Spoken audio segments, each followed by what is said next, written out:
দেখিস তো একটু বাড়ানো যায় কিনা, বা ওই যে ফ্ল্যাশের মতো একটা সাইন আছে। অনেক রিসেন্টলি একটা দেখলাম একজনে লিখছে কি বাবারে স্কলারশিপ পাইয়া লাখ লাখ টাকা কামাই ফেলতেছে, ঠিক আছে, বাট বাস্তবতার উপরে গেলে অনেক স্ট্রাগল, বাট আস্তে আস্তে লাইফটা ইজি হয়। আচ্ছা, এখন আমরা লার্নিংয়ে চলে যাব। ডিপেন্ডস, যেমন সাপোজ আমার কথা যদি বলি, আমি তো আর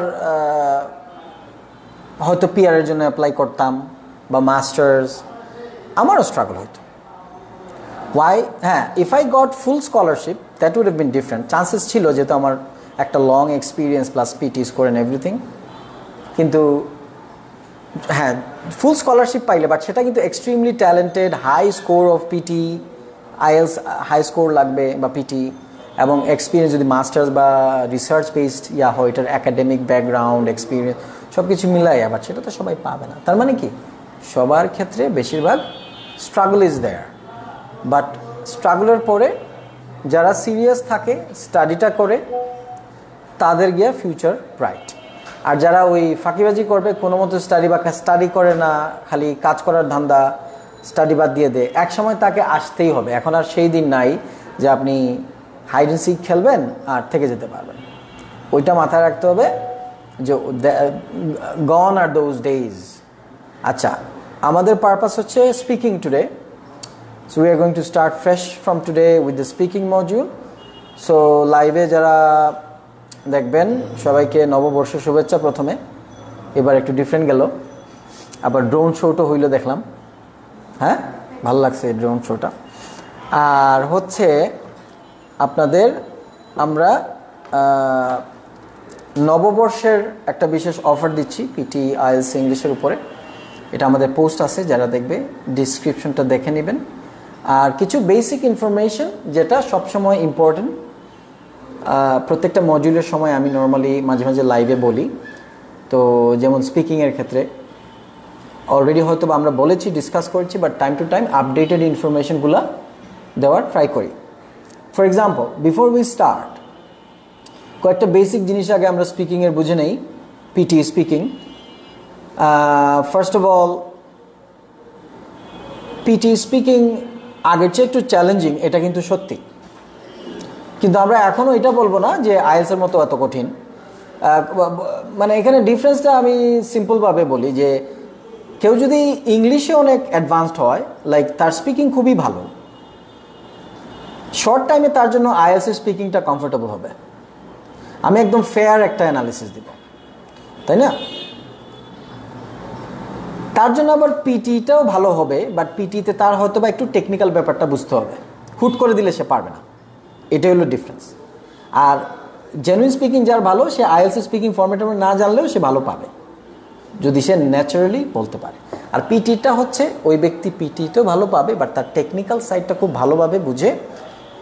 একটা মিসকনসেপশন যেটা এখন কিছু কিছু অযথা কিছু ইনএক্সপিরিয়েন্স মানুষ বলে যে পিটির জন্য কোনো কোর্স ক্লাস লাগবে না, আপনি নিজে। এটা হচ্ছে সবচেয়ে রং একটা মেসেজ। এটা শুধু আমার বিজনেসের জন্য বলি না, আমি লজিক দিয়ে বলবো যে আপনি এই যে বললাম আইএলস এর স্পিকিং আপনি জানেন, somebody is going to ask you questions so you will be able to answer. Speaking এ কি হয় পিটিতে, প্রথম টাস্কটা কি, you know that right? Read aloud মানে কি, প্রথমে আপনার স্পিকিং না, সো এখানে একটা ধাক্কা, আরে I have to read a passage, but how do I read that? আমি ইচ্ছা মতো যেভাবে ইচ্ছা, যেমন একজন যদি খুব ভালো ইংলিশে হয়, বাট সে যেভাবে ইচ্ছা এটা পরে মার্কস পাবে না, কিছু প্যাটার্ন আছে। And how do you know that? হ্যাঁ, ইংলিশ ভালো হইলে তবে আমি অনলাইন লেকচার শুনে বুঝে ফেলতে পারবো তাড়াতাড়ি, ওইটাই। যেমন আমাদের সব সময়, এটা আমাদের অ্যাচিভমেন্ট কিনা জানি না, আমাদের রেগুলার ব্যাচের ইয়ার চেয়ে 1-to-1 অনেক বেশি থাকে আলহামদুলিল্লাহ, ফিজ হাই হইল। বাট কেন? Because those people they are doing from Australia, from Bangladesh, outside country, not just Australia.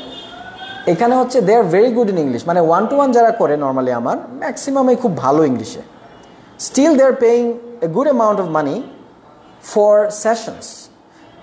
রিজনটা হচ্ছে ওই ব্যক্তি ইংলিশে ভালো হইলেও যদি সে হুটহাট নিজে সেলফ প্রিপারেশন নিয়ে দেয়, হ্যাঁ এক্সেপশন ইজ দেয়ার। আমি কোনো ট্রেনিং বা আমি কোনো কোর্স করি নাই, বাট আমি অনেক রিসার্চ করছি সময় নিয়ে, তাও অনেক আগে, টকিং অ্যাবাউট 2016-15, যখন তেমন কোনো রিসোর্সেস ছিল না। বাট আমি রিসার্চ করে নিজের ট্রেনিং আমি তখন পড়াইতামও, রিসার্চ করতাম, পড়াইতাম।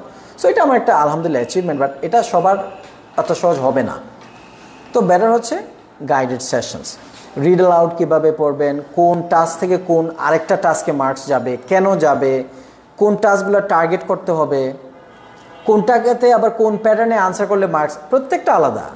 রিড অ্যালাউড, এরপরে আবার একটা লিসেনিং, মানে স্পিকিংয়ে লিসেনিং টাস্ক, তাই না? আমরা একটা রিপিট সেন্টেন্স শুনে বলবো। এখন একটা সিম্পল এক্সাম্পল দেই, রিপিট সেন্টেন্স যেমন এটা যারা দেখবে না লেকচারটা পরে, যদি সে সিরিয়াসলি পিটি অলরেডি প্র্যাকটিস করতেছে, বাট ধরেন তার রিপিট সেন্টেন্সে মার্কস আসতেছে না, এখন আমি যেটা বলবো এটা আরে আসলেই তো আমি তো এই জিনিসটা করতেছি না। সেটা কি, যে যারা টেকনিক বা ট্রিক্সটা জানে না তারা কি করে, তাদের ফোকাস থাকে পুরাটা সেন্টেন্স আমাকে যে কোনো উপায়ে হোক বলতে হবে। এই ক্ষেত্রে তার যখন একটা দুইটা বা তিনটা ওয়ার্ড মিস হয়ে যায় সে খুব হতাশ হয়ে যায়। তার মানে তার ম্যাক্সিমাম এফোর্ট থাকে অনেক ট্রাই করে যে আমাকে পুরা সেন্টেন্স কেন আমি বলতে পারতেছি না, বা 8টা ওয়ার্ড এর মধ্যে আমি কেন 6টা পারলাম 2টা পারলাম না। সে তখন প্যানিক করে, অনেক বেশি প্যানিক করে। আবার অনেক সময় দেখা যায় যে সব ওয়ার্ড বলছে বাট স্কোর হইল 30, 40, 50, আরও প্যানিক করে।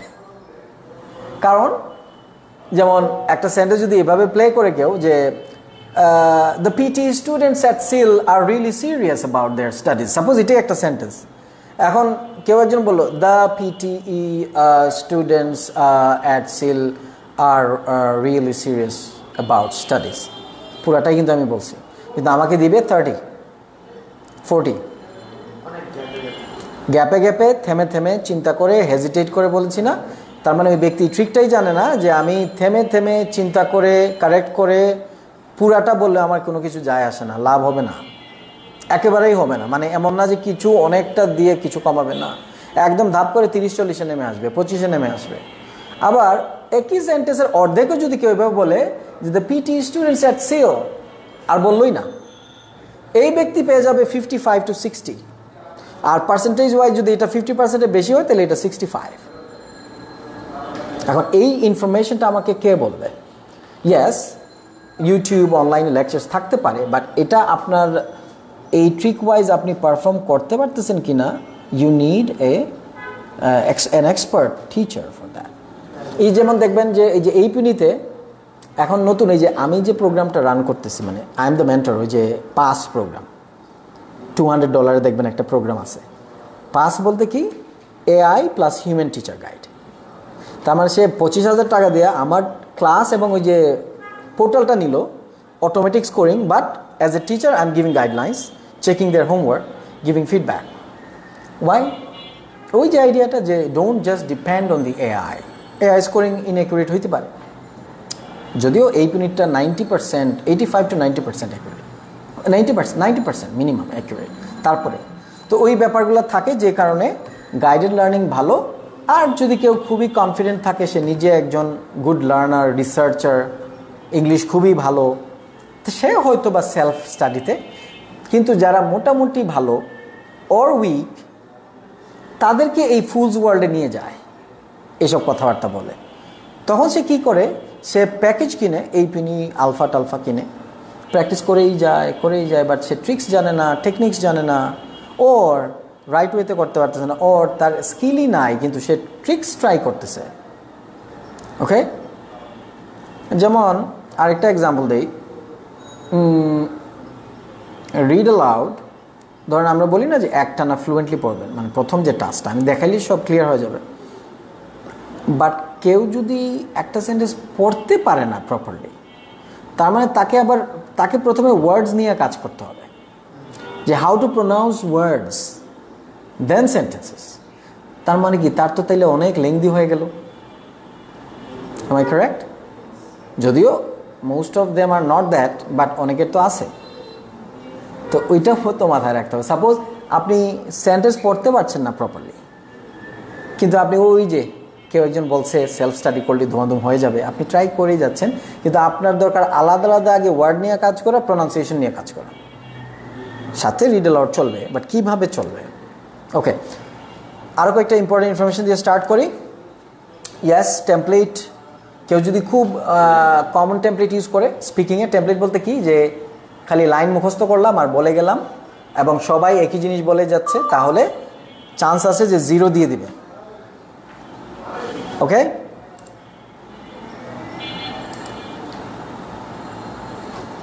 ওকে, and but linking sentence use করা যাবে, আমি এটা দেখাবো কোন টাস্কের জন্য, কিন্তু সেটা যেন সবার জন্য একই সেন্টেন্স একেবারে সেম সেট না হয়, এটা হইলে মুশকিল, 0 হয়ে যেতে পারে। তারপরে এখন শুধু একটা দুইটা ওয়ার্ড করে বলে গেলে হবে, যেন ছোটো ছোটো একটা দুইটা সেন্টেন্সের মাঝখানে বলতে হবে, এটাই হচ্ছে একটা ইম্পর্টেন্ট জিনিস। তবে আমরা এখন যদি কোয়েশ্চেন্সগুলো দেখি, একটা মিনিট আমি সফটওয়্যারটা ওপেন করতেছি, যে পিটিতে যে সিকোয়েন্স আছে টাস্কের, যেমন প্রথমে এটাকে বলে রিড অ্যালাউড, দেন রিপিট সেন্টেন্স, দেন ডিসক্রাইব ইমেজ, দেন রিটেল লেকচার। গরম লাগে না ঠান্ডা লাগে? ঠিক আছে না, এটা না, আচ্ছা ওকে।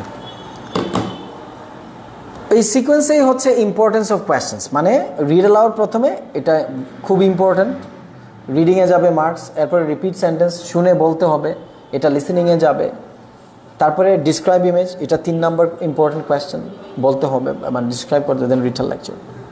যেমন আমি দেখাই, হ্যাঁ Billal, are you there? Billal, আমরা ফরম্যাটটা দেখবো এখান থেকে এবং প্র্যাকটিস করব আরেকটা ইয়া থেকে।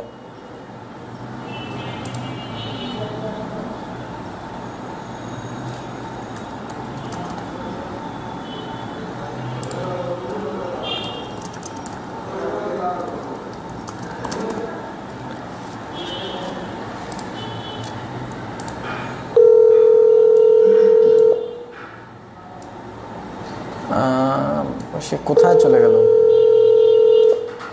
স্টপ।